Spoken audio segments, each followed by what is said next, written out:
इस day 9 of building a brand together.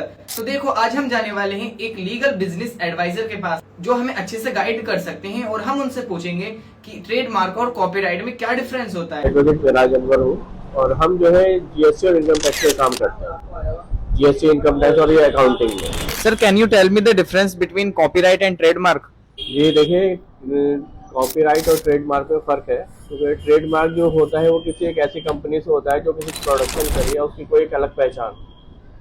Trademark में होता क्या है कि वो कंपनी का कोई एक लोगो अपना स्पेशल बनाती है, उनकी एक टैगलाइन होती है, उनके प्रोडक्ट होते हैं, कंपनी का नाम होता है, उसको ट्रेडमार्क कराया जाता है ताकि कोई उसे कॉपी ना कर सके। और उस चीज़ को वो उस कंपनी का पर्सनली रहता है, अगर कोई उसे कॉपी करता है तो उसके खिलाफ फिर लीगल एक्शन ले लिया जाता है। और कॉपीराइट में ये रहता है कि जैसे मान लीजिए कोई सिंगर है, कोई सॉन्ग गा रहा है, या कोई म्यूजिक डायरेक्टर है, या कोई वेब डिजाइनर है, या इस तरीके कोई भी कंटेंट जो बनाते हैं लोग, तो वो उसका कॉपीराइट कराते हैं। उससे ये होता है कि उनके उनके कंटेंट को कोई उठा करके अगर कॉपी करता है तो उसका कॉपीराइट लगता है। और इस कॉपीराइट में ऐसा होता है कि अगर कोई इनके कंटेंट को यूज करता है तो अगर वो उनका रेफरेंस देता है तो उनको उसका बेनिफिट्स मिलता है, और अदरवाइज वो नहीं होता है, उसका रेफरेंस नहीं देगा कॉपीराइट में, और अगर वो कॉपीराइट लगता है तो फिर उसके खिलाफ लीगल एक्शन लिया जाता है।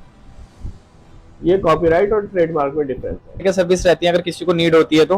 और हेल्प चाहिए जैसे जीएसटी रजिस्ट्रेशन या जीएसटी के रिटर्न्स वगैरह में, या आईटीआर रिटर्न्स में, तो उसमें हम हेल्प कर सकते हैं।